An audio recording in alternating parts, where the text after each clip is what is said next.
and welcome to Codex Lore, and today we're continue with the Space Wolves 5th edition Codex. We're going with Ulrik the Slayer. First thing says, I'm not the biggest fan of chaplains in Space Marines Army, including my beloved Dark Angels and how insanely powerful Dark Angel chaplains are. Yeah, chaplains aren't my biggest favourite. They're not my favourite. The models kind of look cool, and the only ones I really like are the Blood Angel ones. They look the best. Other than that, yeah, I can give or take them. So, here we go. Ulrik the Slayer. Wolf, High Priest, Grandfather Lupus, Guardians of the Sons of Rus. Ulrik the Slayer is mentor to some of the greatest leaders the Space Wolves chapter has ever seen. He is the oldest of all Space Wolves, barring the noble dreadnoughts, and his great mane as white as the slopes of Azarheim. Ulrik is older even than Logan Grimnar, who has fought in the name of the Emperor for 700 years. It was during the First War of Armageddon that Ulrik first won renown fighting in the Wolf Guard of Lord Kruger's great company. Kruger and his men stormed into invading companies of World Eaters, meeting the bloodthirsty traitors with equal fury. For the fruit of betrayal is terrible wrath. Kruger himself was cut down, and though Ulrik had lost his own blade in the desperate close-quarter battle, he leapt to defend his dying Wolflord, killing the three hulking warrior berserkers that had laid Kruger low in bloody melee.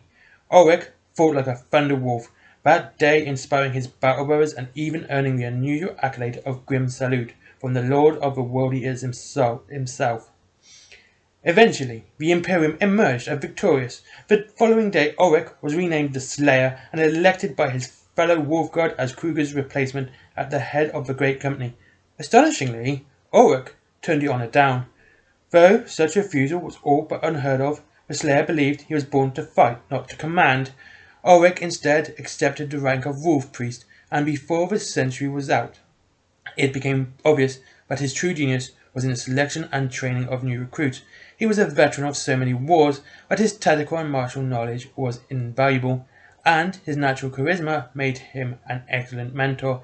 In recent years, however, Ulrik has become ever more aggressive on the battlefield, swearing great oaths to cut down the most deadly of enemies in the name of the Emperor, without a care for his own safety. As a high priest of his order, Ulrik has been gifted with the sacred wolf helm of Rus, said to have once been worn by the Primarch of the Space Marines himself. This is both a potent symbol of the chapter's honour and an arcane artifact that instills fear into those under its gaze. When he goes to war, Ulrik the Slayer is a terrifying figure, indeed resplendent in his black armour, the wolf helm, and cracking Crozius Arcanum that acts as his badge of office. I'm just going to add a little bit extra here as well. Under the war gear, it's a wolf helm of Rus. Legend has it that this ancient helm was fashioned by the Emperor's own artificers and given to Leman Russ at the time of Space Wolves' founding. Any Space Wolves unit that can trace a line of sight, basically this is rules now. Or it may re-roll any... Anyway, no, I won't continue with the rules.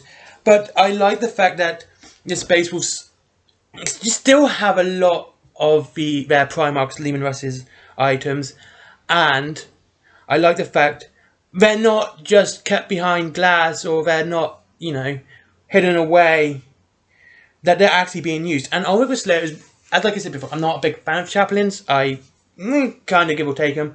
I only really like them for Blood Angels because of, well, they look cool with Death Company. Like I said beforehand, even with the massive boosts that chaplains now have with Dark Angels, I'm still not taking any in my army. I'm not that biggest fan, and the only chaplain I have in my Crusade force at the moment is Astorath.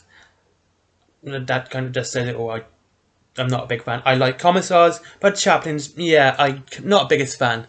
But Ulrik the Slayer, the fact that he's really old, he's like he's the oldest Space Wolf, which means he's older than Lysander as well.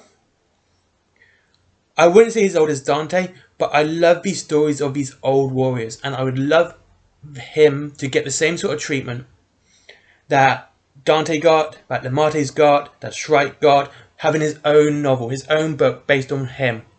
I read Lucas the Trickster, I wasn't a big fan, but this would be good to see how, he's getting old now. And how he would Will he go out in a blaze of glory, or will he choose to take his own life, as in that Viking tradition, which I completely forget the name of? I know I wrote it down somewhere, and I do script this. I should have written it down my script. Gosh darn it. And anyway, that's about it. I do like this character, and I like the model too. I did own it. I sold it after I painted him up. I painted him up in bone colours because I thought it looked cool. And that's about it. Have a great day. I hope you enjoyed this video. And leave a comment, like, you know, all that other good stuff down below. Yeah, just write like down below, that'd be cool. See if anyone does that. And of course, link to Element Games is down below. Oh, side note, I didn't do a Was It Worth It this Monday because I was looking at the Age of Sigmar one, the new ones, and I got the prices for it, and I didn't want to rant because the prices for those boxes are insane and are well worth picking up because they're at a really low price compared to what 40k is getting.